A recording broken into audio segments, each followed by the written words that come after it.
We are back with this Fox News alert. Kim Jong-Un is in grave danger. Reports this morning the North Korean leader is in critical condition after heart surgery.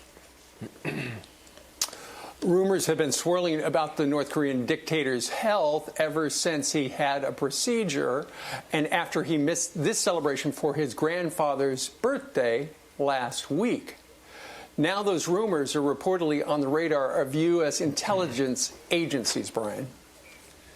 All right, he was last seen at a meeting 10 days ago. South Korea's government pushing back, saying it has not seen anything unusual out of the North. Fox sources say the White House is aware of the reports but can't confirm his condition. Let's see if we can get the answer from Robert O'Brien, National Security Advisor. Robert, great to see you. Let me ask you, what could you tell us about Kim Jong-un? Do you believe South Korea there is no problem, or the rest of the world that there is?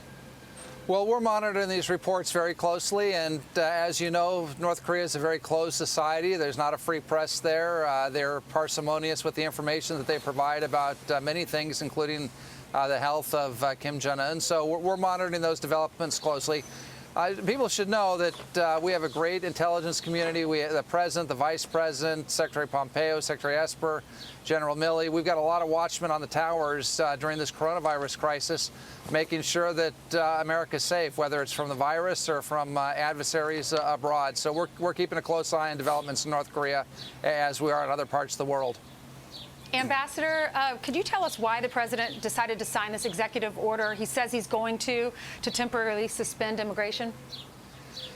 Look, we're trying to do everything, the president's trying to do everything he can to put the health of the American people first during this crisis. And so this is one step. It's not dissimilar to the restrictions on travel from China that he implemented back on January 29th at the very outset of this public health crisis. We think that those restrictions saved thousands or tens of thousands of American lives. They were criticized by some at the time. One candidate, Vice President Biden, said that it was xenophobic. Nancy Pelosi introduced a bill to ban the bans. But the president's not going to be guided by politics here. He's going to be guided by the health, doing what's best for the health of the American people. Sure. And Ambassador, of course, this is, just as the banner says below us, it is a temporary suspension of immigration. And we know that federal statute does give him the authority in cases of public health and things like that, although it is unprecedented.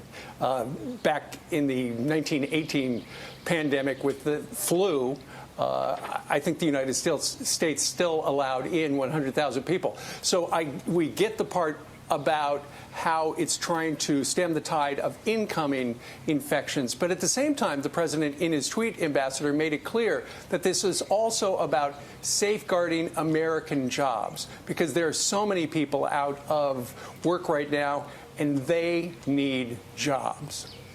Well, this virus came to our shores from overseas, sadly, and not only has it affected the health and caused the death of many Americans, and our hearts and prayers go out to those who have family members who are sick or struggling, who've lost loved ones, and also, gosh, I was watching the interview that you did with Liam, raising money to help our first responders. Those are real heroes, the doctors, the nurses, the custodial staffs at these hospitals on the front line, keeping the hospitals clean and free from infection. They're doing a great job, but there's been an economic cost here, too, and the president's looking out for Americans on both fronts at every turn. So obviously there's a big push to find out what China knew and why we still don't know everything about it. The president's saying we need to get in there and look around and find out where this all started, whether it was a Wuhan lab or whether it was actually in a wet market, which mysteriously has reopened.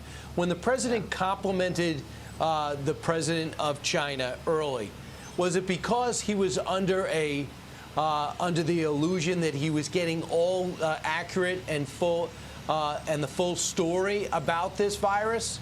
And does he regret those compliments that he threw at President Xi? No, look, the president's always very complimentary in his dealings with foreign leaders. If the American people could be on the phone calls that he has with our adversaries and our friends, he's a real gentleman. He was the same way with President Xi, but he's been clear from the outset, we need to get the CDC into China. There's really a huge burden on China to tell us where this came from. Did it come from a lab? Did it come from a wet market? Neither of those are good answers, right? I mean, these wet markets are but Robert, a host of, have hosted plagues. Robert, don't you believe it? It's not something that they're obligated to do, and they still haven't done it. And I'm just wondering, when are we going to get punitive with them, and why we just continue to put the analyst hat on and we don't get more aggressive with them to come clean once and for all? Well, I think we're being pretty tough on China. And look, there are lawsuits that have been filed by folks out there. Some countries are looking at how to deal with China going forward. We certainly are. But remember, this is the 4th or 5th plague that's come out of China since 2000. We've had the avian flu, we had SARS, we had H1N1. And so whether these are coming out of labs that have sloppy procedures, whether they're coming out of the wet markets that are really horrific, if you watch some of those things, we've got to stop this. I mean, we've got to stop the export of these viruses from China.